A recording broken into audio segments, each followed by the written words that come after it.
தாவேகாவினுடைய வருகை பாதிப்பை ஏற்படுத்துமா அப்படின்னா ஏற்படுத்தும்.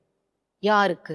அரசியல் குறித்து இன்னும் புரிதல் ஏற்படாத இளைஞர்கள் இந்த மக்களாட்சி, இந்த அரசியல் அமைப்பு, அதிகாரம், உரிமை அப்படிங்கிற எந்தவித அடிப்படை புரிதலும் இல்லாமல் இந்த தளத்திலிருந்து நகர்ந்து போவதற்கு வாய்ப்பு ஏற்படுகிறது. இழப்பு என்பது அந்த இளைஞர்களுக்கு தான்.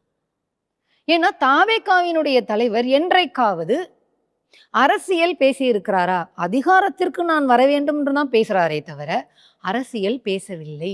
எஸ்ஐஆரா பேச மாட்டாரு. 100 நாள் வேலைவாய்ப்பு திட்டத்தில் நிதி குறைப்பா பேச மாட்டாரு. டீலிமிட்டேஷனா பேச மாட்டாரு. திருப்பரங்குன்றத்தில் பிஜேபியினுடைய மதக்கலவரம் இஷ்யூவா பேச மாட்டாரு. அப்போ தாவேகாவினுடைய வரவு யாருக்கு இழப்பை ஏற்படுத்தும் என்றால் விஜய்க்கு தான் இழப்பை ஏற்படுத்தும்.